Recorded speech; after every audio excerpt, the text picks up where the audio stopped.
वक्त की बड़ी खबर सामने आ रही है। कुख्यात अपराधी चुन्नू ठाकुर गिरफ्तार हो गया है। मुजफ्फरपुर एसएसपी ने प्रेस कॉन्फ्रेंस कर इसकी जानकारी सभी को दी। आपको बता दें कि पुलिस को सालों से कुख्यात अपराधी चुन्नू ठाकुर की तलाश थी। उस पर 32 मुकदमे दर्ज थे और साथ ही साथ इनाम भी घोषित था। आखिरकार एसटीएफ ने नेपाल बॉर्डर से कुख्यात अपराधी चुन्नू ठाकुर को गिरफ्तार कर लिया है। आपको बता दें कि उसके घर से पिस्टल भी बरामद हुई है। आपको बता दें कि 2019 में बैरिया बस स्टैंड में वर्चस्व की लड़ाई में स्टैंड इंचार्ज कुंदन सिंह की हत्या में वह फरार चल रहा था। आखिरकार एसटीएफ को बड़ी कामयाबी हाथ लगी है। बिहार एसटीएफ की टीम, बगहा पुलिस की स्पेशल टीम और मुजफ्फरपुर पुलिस की टीम का एक ज्वाइंट ऑपरेशन था जो नेपाल रक्सौल बॉर्डर के पास पे हुआ है और जिले के टॉप 10 और कुख्यात अपराध कर्मी चुन्नू ठाकुर राकेश कुमार की गिरफ्तारी की गई है आज सुबह और इनको गिरफ्तार करके यहाँ लाया गया है और इनके पास से काफ़ी सामान बरामद हुए हैं जिसकी एक लंबी सीजर लिस्ट है जो मैं आप लोगों को दे दूंगा, जिसमें कुछ पैसे हैं, बैग हैं, 5 मोबाइल फ़ोन हैं और कुछ ज्वेलरी आइटम है जो उन्होंने पहना हुआ था। चुन्नू ठाकुर उर्फ राकेश कुमार का एक लंबा आपराधिक इतिहास है। कुल 32 केस इनके ऊपर हैं और जिसमें से लगभग 4 केस में अभी हम लोगों के पास में वांछित हैं और जो हम लोगों के अन्य सीमावर्ती ज़िले हैं वहाँ भी कई केस में वांछित हैं, जिसकी सूचना हम लोग अभी संग्रहित कर रहे हैं।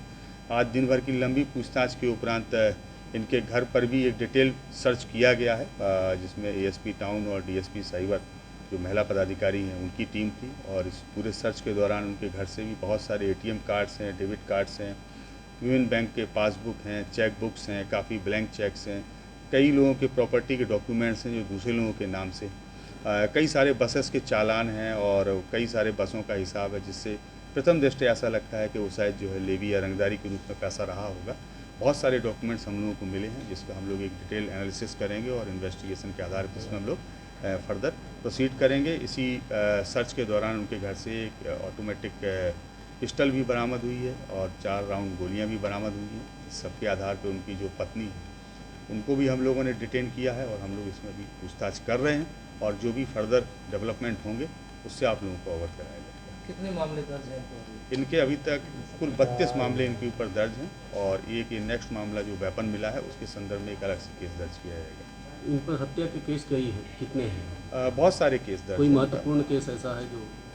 कई महत्वपूर्ण केस दर्ज हैं इनके ऊपर। अय्यापुर में 2019 में एक हत्या का केस है, कांटी में एक हत्या का केस है, सदर थाना के अंतर्गत हत्या के केस है। तो एक बहुत लंबी लिस्ट है इनके ऊपर। 32 जो केस हैं वो सारे केस या तो मर्डर के हैं या आर्म्स एक्ट के हैं या फिर लूट के हैं। काफ़ी वर्षों से फरार चल रहे थे। हाँ, ये वर्ष 2015 में 16 जुलाई 2015 को वैशाली के सदर थाने से जेल भेजे गए थे, जिसमें लगभग 1 वर्ष तक जेल में रहे थे।